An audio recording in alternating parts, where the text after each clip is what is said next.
নমস্কার বন্ধুরা, আশা করি আপনারা সবাই ভালো আছেন, সুস্থ আছেন। আজ আমি আপনাদের সামনে একটা বিশেষ ধরনের তথ্য তুলে ধরবো। আমার সামনে অনেক সময় পেশেন্ট এরকম আসেন যারা বলেন যে ডাক্তারবাবু, আমার একটাই মেয়ে। মানে তারা এমন ধরনের কিছু বলতে চায় যে তার মেয়ে আছে, একটা ছেলে হলে ভালো হতো, কিন্তু তাদের আর কোনো উপায় নেই। মানে ছেলে হওয়ার মতো এরকম সুযোগও নেই।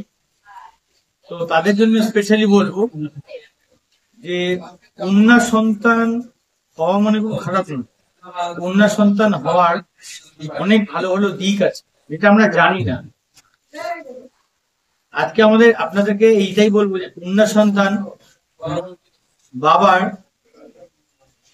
দীর্ঘায়ু তৈরি করে দেয়। রিসেন্ট স্টাডিতে দেখা গেছে যে কন্যা সন্তান থাকলে বাবার আয়ু অনেক বেড়ে যায়। আরো বলবো যে এর সঙ্গে আরো গবেষণা হয়েছে, তাতে দেখা গেছে যে কন্যা সন্তান বাবার যে শরীরে মানসিক যে শান্তি, সেই শান্তি এনে দেয়, তাকে বিভিন্নভাবে টেনশন মুক্ত করে দেয়। কন্যার উপস্থিতি বাবার স্ট্রেস লেভেল যেটা, সেই স্ট্রেস লেভেল কমিয়ে দেয়। কেন? তার স্ট্রেস হরমোন যেটা আছে সেই হরমোনকে কমিয়ে দিতে সাহায্য করে, তাকে কন্ট্রোল করতে সাহায্য করে। কন্যা সন্তানের স্নেহ, যত্ন বাবার যে হার্ট অ্যাটাক হওয়ার ঝুঁকি তা অনেকটা কমিয়ে দেয়।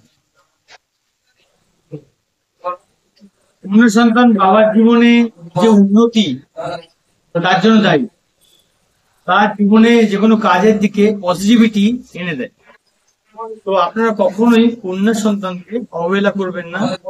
কন্যা সন্তান আপনাদের কাছে একটা আশীর্বাদ মনে করবেন। নমস্কার।